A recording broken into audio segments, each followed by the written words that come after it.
বাড়ি বাড়ি পারিবারিক পুষ্টি বাগান প্রদর্শনীয়। এই যে আমার মামাতো ভাই পারিবারিক পুষ্টি বাগান করছে।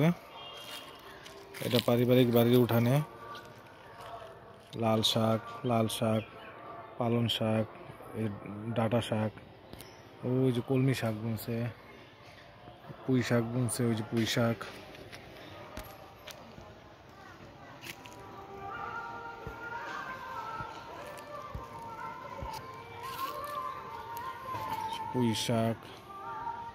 ধনিয়া পাতা,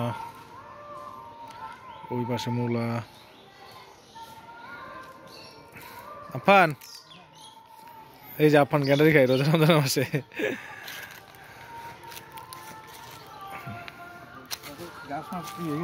হ্যাঁ ভাই, এটা কমলি শাক না ভাই?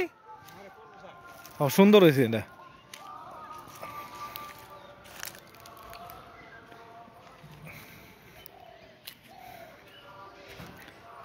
এই যে মূলা, এই পাশে মূলা বুনছে। আর এটা হলো এই যে পারিবারিক পুষ্টি বাগান। আপনাদের বাড়ির আশেপাশে যদি উঠান থাকে বা কিছু জায়গা থাকে বাড়ির পাশে, ওখানে আপনারা এরকম পুষ্টি বাগান করতে পারেন। করলে এটা বাচ্চাদের পুষ্টির জন্য, পরিবারের সদস্যের পুষ্টির জন্য খুবই উপকারী আসবে। প্রতিদিন এক বেলা করে শাক খেলেও তো অনেক উপকার। এটা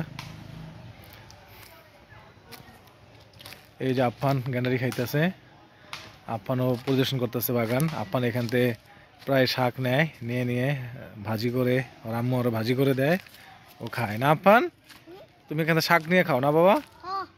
খাইছো? আজকে খাইছো? এই যে আফফান এখান থেকে শাক নিয়ে খায়, আমার ভাই এখান থেকে দেয়। আমার ভাইয়ের বাগান, আমার ভাইয়ের বাড়ি আর আমাদের বাড়ি পাশাপাশি। ঠিক আছে ভিউয়ার্স, সবাই ভালো থাকবেন, আমার ভিডিওটা দেখবেন। আসসালামু আলাইকুম।